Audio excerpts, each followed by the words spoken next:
que pueden llevarnos a una crisis en México. No pongo otros países, un fundamental es con Estados Unidos, ¿no? Si se cae de repente Alemania, tal vez no nos va a golpear demasiado porque pues poquito de nuestras exportaciones van a Alemania. Si se cae Bolivia, pues no va a pasar absolutamente nada con la economía. Eh, Menos, no va a pasar nada. No habrá un contagio, si hay una devaluación en Sudamérica, pues tal vez haya un cierto contagio momentáneo, muy temporal, pero fundamentalmente nuestras relaciones con Estados Unidos, perdón, y por eso pongo como dos factores de riesgo el PIB de Estados Unidos y su tasa de interés. De ahí vienen 12 factores más, 13 factores más de riesgo, la balanza en cuenta corriente, el tipo de cambio, las reservas internacionales, el balance fiscal, los precios del petróleo, la deuda pública, su composición, crédito de la banca múltiple, la cartera vencida, las tasas de interés, la capitalización de la banca múltiple y la deuda externa. Esas son las variables que yo identifico más o menos como factores de riesgo macroeconómico. ¿Qué pasó en 1994, 93, unos años antes, un par de años antes o previos a la gran crisis mexicana de 1995? Si analizamos esto vía semáforos, porque hay un montón de números, analizar cada número va a ser una locura, obviamente necesitamos un par de horas para detenernos y explicar por qué ocurrió tal cosa, bajo qué circunstancias, etcétera, etcétera. Pero visto por semáforos, antes de la crisis del 95, la mayoría de los factores de riesgo locales, la gran mayoría estaban en semáforo rojo. Externamente, el PIB de Estados Unidos crecía en 94 a una tasa brillante. ¿Quién gobernaba en 1994 Estados Unidos? ¿Se acuerdan? ¿Era Bush? Bill Clinton. Era Bill Clinton. Clinton. El Bill Clinton, claro. Él gobernó de 93 al año 2000, dos periodos consecutivos de 4 años cada uno, ¿no? A Clinton le fue, o a Estados Unidos le fue muy bien durante la administración, las dos administraciones de Clinton. Por eso a ese cuate, a pesar de sus fechorías, pues sí lo creen, ¿no? La economía de Estados Unidos creció bien en esos 8 años.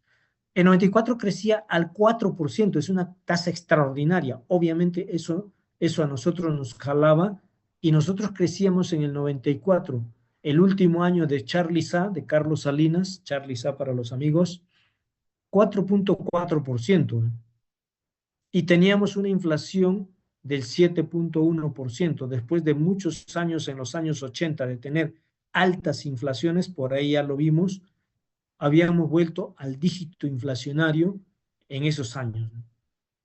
Ahora, de los factores locales, la gran mayoría está en semáforo rojo. Cualquier estudiante de primer año de economía me diría, profe, se viene una crisis. Claro que se viene una crisis, sin duda, ¿no? Y ahí está la crisis, ¿no?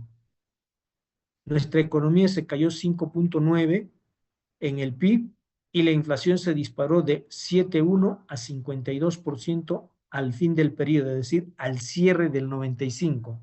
Si uno ve el promedio de ese año, pues era 35%. Entonces uno puede decir, oye, se fue a 35. No, al cierre se fue a 52%. Las causas, pues obviamente ahí están abajo las causas. Pero la causa más importante de aquella crisis mexicana del 95 tiene que ver con balance de cuenta corriente.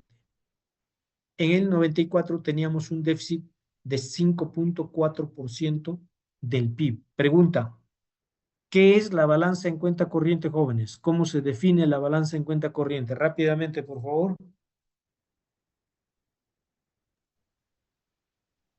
Exportaciones menos importaciones. ¿No? Parcialmente. La respuesta está bien, pero solo parcialmente. Cuando hablemos Es ya de el, economía, tenemos que ser jóvenes ya más puntuales, más específicos, porque acuérdense, nosotros somos los expertos de la economía. ¿A qué es igual entonces? Es el indicador económico que resume las transacciones comerciales de un país. Más específico, más la definición tiene que ser más precisa. ¿Alguien más? Ingresos menos. Ingresos menos egresos. ¿De qué? Ingresos, ¿por qué? Por remesas, por sector público. A ver, Pues No es un- yo vi- Importaciones menos exportaciones. exportaciones menos No, importaciones. al Pero ya revés, lo dijo alguien. importaciones menos exportaciones. Un resumen de todas las transacciones debidas a las exportaciones e importaciones de bienes y servicios. Ok. Esa es la definición de balance en cuenta corriente. Así simple. Exportaciones menos importaciones de bienes y servicios. ¿La balanza comercial qué es?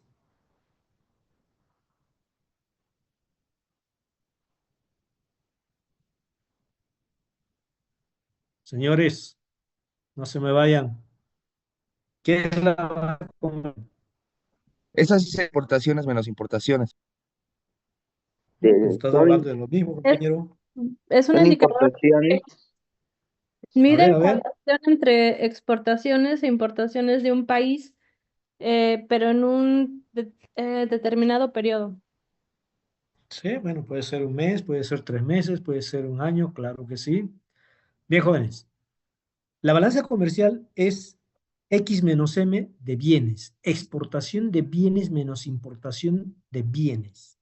Y la balanza de cuenta corriente es eso mismo, pero también en cuenta servicios. Por eso es exportación de menos importación de bienes y servicios. ¿Eso qué significa? Que la balanza comercial es parte de la balanza en cuenta corriente.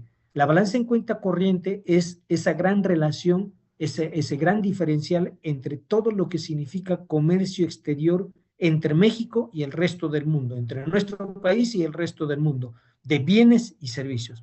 Exportamos bienes, autos, pero también exportamos servicios. ¿Qué servicios exportamos? A ver,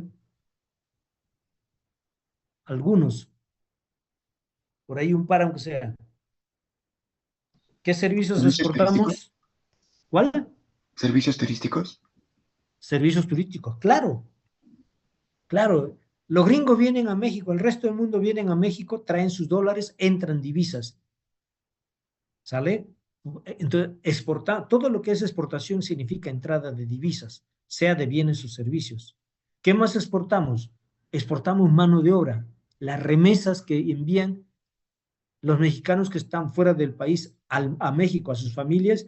Esa es una entrada de divisas. Obviamente, ¿es por qué? Porque hemos exportado un servicio. ¿Qué servicios importamos? Pues obviamente también los extranjeros que viven en México y envían dinero a su familia, pues ahí están saliendo divisas. Cuando nosotros de México nos vamos a Europa, nos vamos a Estados Unidos, a Sudamérica, a China, donde sea, estamos importando porque salen divisas de la economía.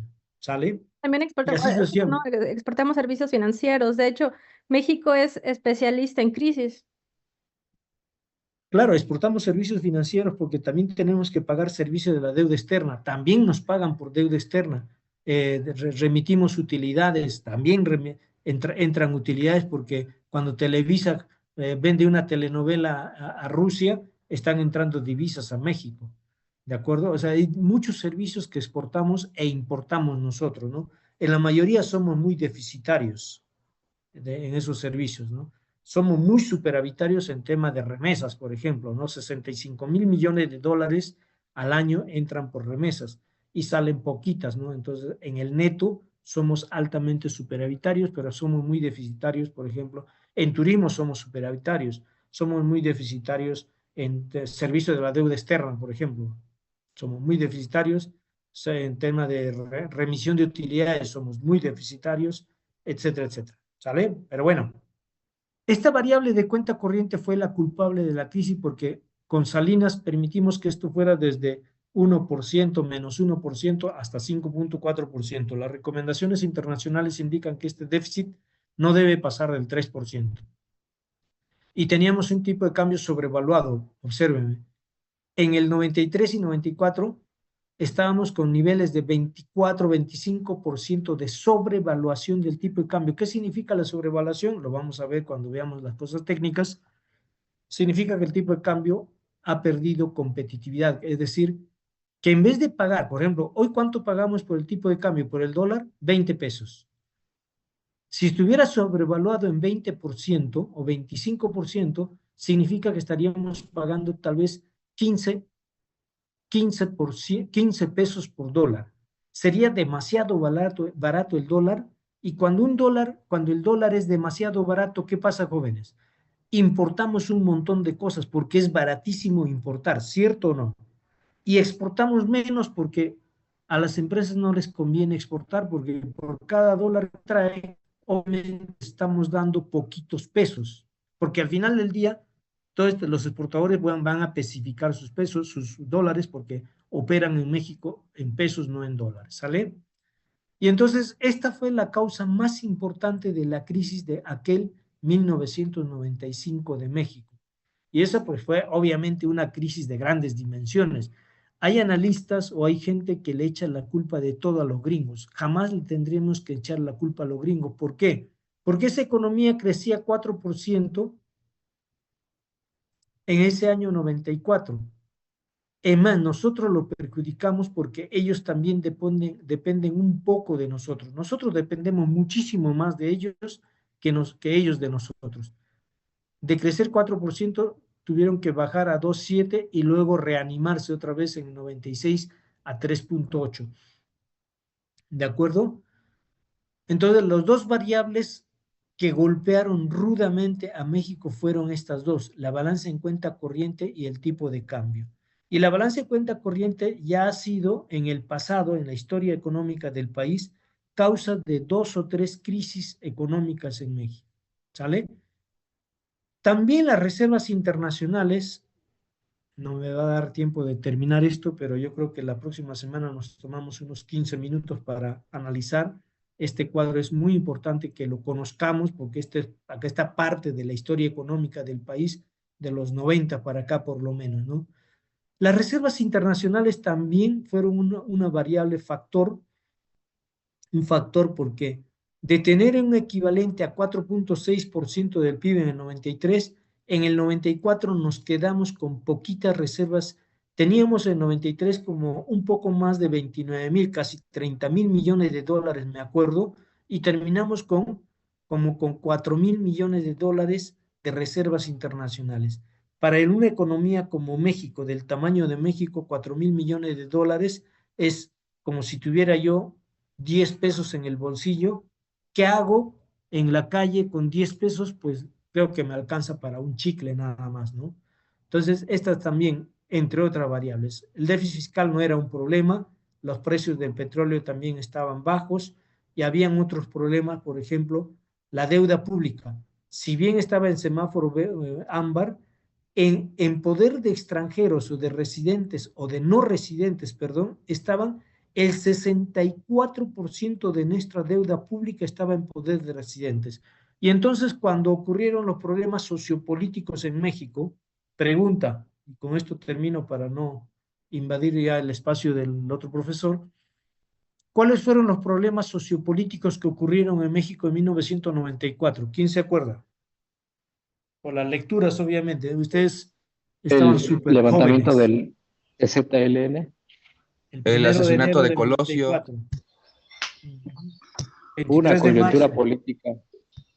Y en septiembre, ¿qué más? Asesinaron, ya creo que ya lo habíamos comentado alguna vez. El asesinato A Ruiz Asesinaron al Massieu presidente también, del ¿no? PRI, a Ruiz Massieu, Ruiz claro. Massieu.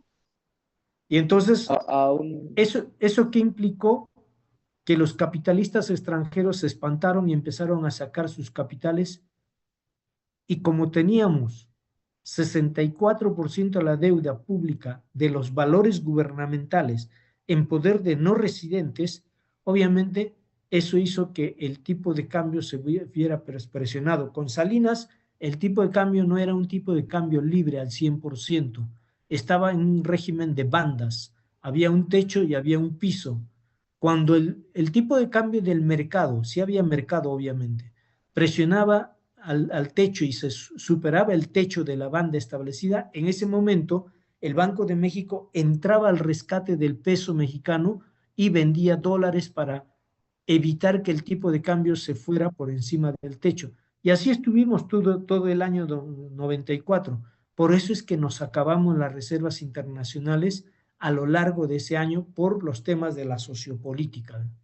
Porque nuestra economía obviamente estaba creciendo muy bien, pero en diciembre, pues con el cambio de gobierno, cuando entró Cedillo, ocurrieron muchas cosas que, bueno, no, me tocará platicarles la siguiente semana. ¿Duda, jóvenes? Ya cerramos acá.